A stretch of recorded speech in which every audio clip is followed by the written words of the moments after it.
Baik, Ya. Najib, kita akan teruskan perbincangan kita dengan berkenaan makanan juga tentang isu sekuriti makanan. Sekuriti makanan adalah isu yang sangat penting kerana apa yang macam kita bincang tadi, Prof juga sebutkan bahawa perang di Ukraine antara Ukraine juga Rusia dan segala Sekatan apa India. yang import kita, dan dalam keadaan kedudukan ringgit kita yang semasa ni, bila kita import banyak, kita perlu membayar ringgit lebih banyak. Maksud kos kita akan lebih tinggi. Semua kos ini akan dipindahkan kepada harga akhir barangan tersebut di pasar raya yang kita beli, Nabila. Macam kita tunjuk tadi tu? Betul.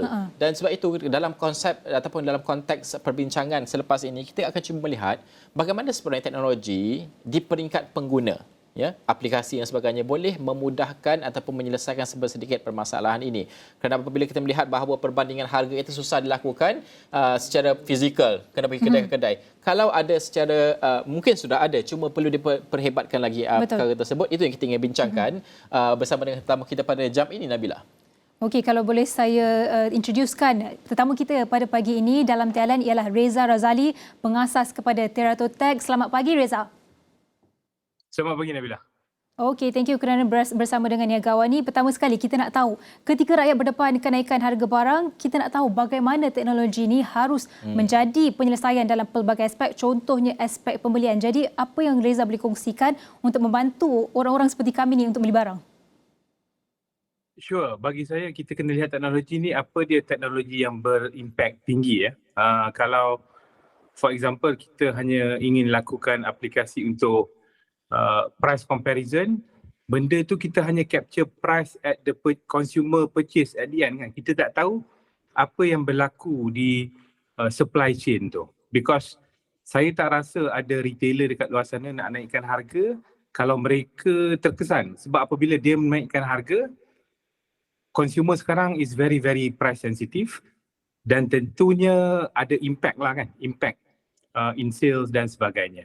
So bagi saya kita perlu lihat teknologi apa yang berimpak tinggi and at which part of the supply chain it needs to be resolved to be able to reduce the price at the point of purchase dengan consumer yang hujung sekali tu. Okey. Kalau kita melihat kepada apa yang Reza katakan tadi, ada beberapa peringkat perlu kita lihat. Peringkat yang Reza maksudkan adalah peringkat atasan. Kita faham bagaimana teknologi ini pada akhirnya akan seperti otomasi dan sebagainya akan mengurangkan kos mereka, dan kita harapkan ini akan disalurkan kepada harga akhir produk. Ini menuntut bahawa pemantauan itu kena lebih tinggilah kalau dari peringkat pelaksanaan undang-undang dan sebagainya. Tapi kalau menyentuh kembali kepada aplikasi ini, kalau kita melihat kepada perbandingan harga, Reza sebelum ini pernah memperkenalkan aplikasi seumpama ini. Sekarang pun di pihak kerajaan ada, cuma tahap penggunaannya masih lagi rendah. Kalau kita lihat bagaimana ini sekiranya ini boleh dipertingkatkan lagi supaya kesedaran pengguna itu lebih tinggi, satu. Kedua, dan bagaimana penggunaan aplikasi seperti ini harus dipertingkatkan sama seperti mana kita saksikan kita menggunakan MySejahtera sebelum ini sebagai contoh. Supaya bukan sahaja perbandingan harga itu boleh diwujudkan, pengguna juga lebih celik soal perbandingan harga dan sebagainya. Reza. Okey, betul.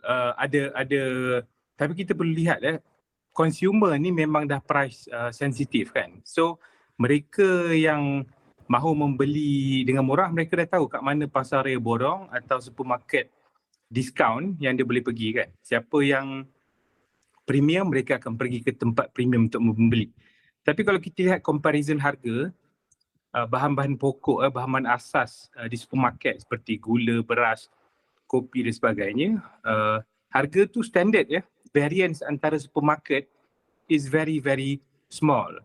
So yang harga barang yang tinggi ialah probably fresh goods kan. So probably sayuran dan sebagainya, itu mungkin varian dia lebih tinggi. Tetapi pada peringkat bahan-bahan pokok ni saya lihat from the data, variance tu tak tinggi. Dan bila kita lihat ni, bahan-bahan pokok ni ialah normally a lot of them are loss leader kan. So retailer tak benefit pun untuk increase price bahan-bahan pokok ni because they will lose traffic because consumer are very price sensitive. So pada saya in term of price comparison ni, bila kita lihat pricing between supermarket ni sebenarnya memang currently tak banyak beza untuk bahan-bahan pokok. Untuk bahan-bahan bahan-bahan asat, bahan-bahan basah seperti sayur dan bahan-bahan segar, itu dia lah yang boleh probably ada berbeza sedikit, tapi tak banyak pun. Kalau you look at the similar similar type of supermarket, discount supermarket price is similar, premium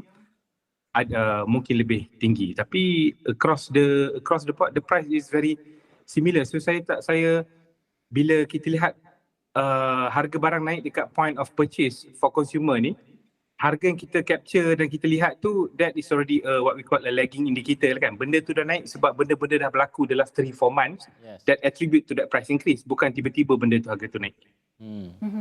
Dan Reza, kalau kita melihat kepada solusi automated solution ni juga, kita nak melihat kepada cabaran menggunakan aplikasi atau teknologi untuk menyelesaikan masalah-masalah terutama dari segi perbandingan harga barang-barang basah ni. Jadi apa juga cabaran lain yang Reza boleh kongsikan supaya rakyat seperti kami ini tidak terbeban dari peringkat pengguna? Daripada peringkat pengguna, I think we will need a stronger policy to look at the supply across the supply chain kan, because harga barang naik ni there is a lot of macro issue beyond macam saya kata, selain retailer nak naikkan harga, that is for most retailer that is last thing that they can do, because they have to do the price increase because cost barang dia pun tinggi kan. So we need to look at across the supply chain, if there are policy in which the government could address issue of supply shock, supply tak mencukupi kan. Itu benda yang government can do. I don't think there is much that us as a consumer can do, even with building application dan sebagainya.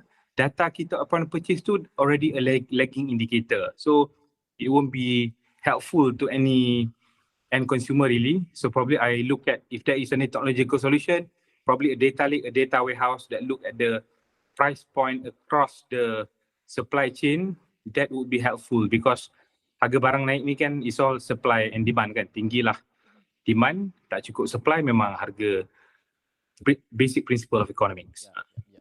Itu yang paling penting sekali. Reza, terima kasih kerana bersama kami. Pada akhirnya kita ingin melihat juga penggunaan aplikasi seperti ini.